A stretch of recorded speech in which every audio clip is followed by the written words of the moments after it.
Come with me to pick out my 2026 physical TBR. Now, the goal is always going to be the same. I want to read 10 books from my physical TBR. Now, there are some books from 2025's TBR that I do want to keep. I didn't get the chance to read Hooked and Scarred, so I'm going to keep that.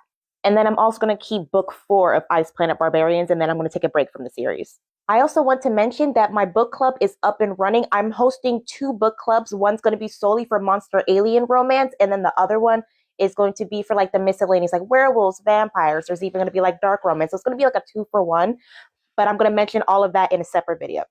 But anywho, I got my bag. Let's go ahead and start the haul. Also, disclaimer, the entire second floor of my house is out, so anything that is not plugged into an outlet does not work. So sorry in advance for the awkward lighting. So right out the gate, I already have 4 books that I want to read for 2026. So coming up first is the Ruminous Love Trilogy by Brynne Weaver. I am excited to read this series because recently the last local book fair that I went to for this year, there was a small business that was selling curated bookmarks specifically for each book. So I'm excited to use them. I love this time of year. I love just like picking out a tote, going downstairs, and then just grabbing like a whole bunch of books. It feels like I'm walking into a Barnes and Noble or like a bookstore and just shopping around for books. There's something about like carrying a heap of books that just gives you a dopamine hit. But anywho, the next book that I'm grabbing is Dating and Dismemberment by A.L. Brody. This was literally right next to the Ruminous Love Trilogy, and every time I walk into the room, I see these books. Like, these are like the first books that was like in the case, and I'm just like, I'm gonna grab you for next year. I'm so grabbing. You are the first books I'm grabbing for the next year. Now, coming up next, there are some books in a series that I want to continue. So first up is Electric Idol by Katee Robert. And then next up is book 2 of the Twisted series, Twisted Games by Ana Huang. Now, from what I gathered on this app, it seems that Twisted Games is everyone's top pick out of the entire series as their favorite. So I'm excited to read it.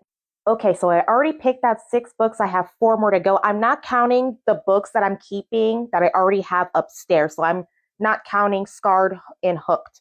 And coming up next is In the Claws of the Raving Prince by Mallory Dunlin. I was having a hard time trying to figure out like the order of the books. It's like, is there any particular order? And I checked like Amazon and I checked her website and there was like no mention of a particular order, but I'm like paranoid. So like I just went by what was right after Captured by the Fey Beast and it just so happened to be that book. So we're rolling with the punches. Now coming up next is another book from a series that I want to continue. This one is Bella's Bounty by Daisy O'Donnell. The first book was Anna's Bounty that I read this year. Okay, so I got the last 2 books plus a bonus book. Now, the first 2 books that I'm going to show you, they're indie authors. So coming up first is Midnight Butterflies by Angel Anders. And then lastly is Red Masquerade by Shay Madison. This one, the way she pitched it, she says it is Great Gatsby, but vampires. Now, the bonus one, this one has been flooding my FYP for like 2-3 years. This one is Bonded by Thorns by Elizabeth Helen.